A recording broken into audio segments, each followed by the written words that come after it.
السلام علیکم ورحمت الله. قدرمنو تاسو به دغه ښایسته منطقه ګورئ، ماشاءالله ډېره ښایسته او ډېره په زړه پورې ده. خو دلته بعضې ستونزې دي او مشکلات دي چې زموږ ګڼ شمېر هېوادوال بېکوره شوي دي.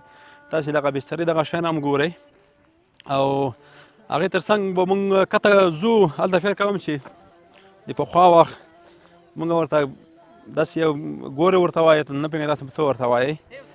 ښه، یو ملګری وایي چې تیوز ده ګورې دوه نومونه شول، نور موږ هم نه پوهېږو چې دریم نوم یې هم شته که نه. قدرمن لیدونکو، دلته تاسې ګورئ ډېر ماشومان هلته غلي ارام ناست دي.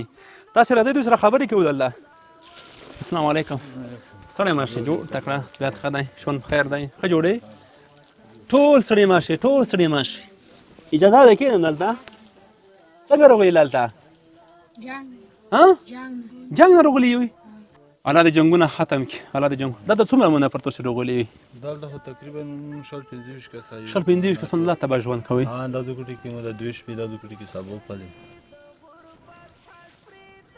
هیله مو چې دی خلکو نه مو غوښتنه چې دی خلکو نه دا غوښتنه ده چې موږ ته کومک وکړي، موږ طرف ته ډېره توجه وکړي. جنګ دی ورځنه دی، ښاخ دی، ډېر خلکو کې شهیدون شول. موږ خونې هغه پرېښولې دي، کډوال شو یو، ښه باغونه دي، ښې خونې مې دي، خو کډوال شو ته هغه یو خپلې خونې مې پاتې دي. او دلته د دغه ساحې خلک چې دي اکثره د جنګ له امله بې ځایه شوي دي او په دغه ځایونو کې ژوند کوي. تاسې دغه خیمې وګورئ، د حالات وګورئ، تاسې دغه ماشومان وګورئ چې داسې غلې فلې عاجزه ناست دي دلته. واقعا د انسان زړه درد وکړي، ځکه چې خپل وطن کې هم در په در خاورې په سر یو. الله دې زموږ په وطن باندې رحم وکړي، الله دې موږ دغه وطن را جوړ کړي، دغه ګلالي ماشومان خوشحاله ژوند وکړي. خو زموږ ګلالي ماشومان نن د تیوزو لاندې یا د ګارو لاندې ژوند کوي، په دې چې سر امن غواړي، په دې چې دوی ته ضرر ونه رسیږي. غوښتنه مو څه دی خلکو نه؟ غوښتنه مو دا دی چې جنګ کرور چې مونږ ګډوال یې دلته بیګا ماسور چا چې کړی، بیګا مسور چا چې کړی دی. اوس بیګا شپې دې پوره مو شی پخ کړي دي، مړۍ مړۍ شی شته؟ پاته نه لګېږي. ها، قدرمن لیدونکو، دوی عاجله مرستې ته ضرورت لري، ځکه چې ټول شیان یې کور کې پاتې شوي دي. هغه شیان چې ضرورتونه دي نشي کولی دلته راوړي، ولې چې هغه د جنګ ساحه ده. راشئ په خپل لاس سره مرستې وکړئ، راشئ دغه ستونزې له نږدې نه ده چې خپله وګورئ. موږ خپل مسؤلیت ادا کوو، د دوی ستونزې تر تاسو در رسوو. هغه څوک چې شتمن دي، هغه څوک چې وس یې رسیږي، باقي مسؤلیت د دوی ده، دوی باید مرستې وکړي او دغه خلک له یاده مه باسئ. دا خلک نن په ستونزو کې دي، دا په مشکلاتو کې دي. ها، قدرمن لیدونکو، هغه مواد چې موږ تیار کړي هغه هم انشاءالله دوی سره موږ ورکوو تر څو بیګا شپې دپاره ګزاره پرې وشي. دوی سره خو موږ خبرې وکړې، مختص خبرې اورېدلې وي او د مرستې مستحق دي. راځئ چې ورسره مرسته وکړو، ځکه چې کورونه نه راوتلي یو شی دلته نه لري.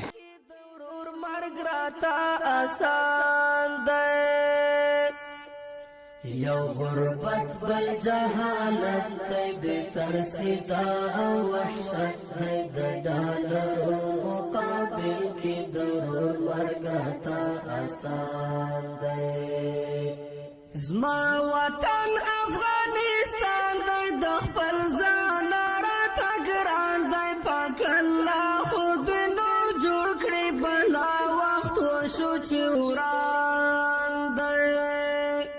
زما وطن افغانستان دی. یو نفر کم شو، انشاءالله هغې ته هم رسېږي له خیره. توکل په خدای، خدای پاک برکت پکې اچوي. ختمیږي نه، بس دغه موږ تقسیموو ختمیږي نه، کیدای شي برکت وي پکې. څوک مو وژني په یو نوم، څوک په بد نوم، څوک په ښه نوم، څوک دا وایي دهشتګرد دی او څوک وایي قهرمان دی. لیدونکو، زموږ توضیح دوام لري. انشاءالله موږ به هغه څه چې د موږ په وس او توان کې وي هغه به ورسره مرسته کوو، که څه هم دا به ډېر کم شی وي، خو دا د موږ وس و. انسان په خپل وس باندې ګناهګار دی. انشاءالله بیا به ورسره مرستې کوو. نو دا خپرونه دلته پای ته رسوم او تاسې د دغه ځای دغه ښایسته ښایسته ځایونه وګورئ، دغه منظرې وګورئ چې څومره ښایسته ده، څومره ښایسته ځای دی. زما وطن افغانستان دی، د خپل ځان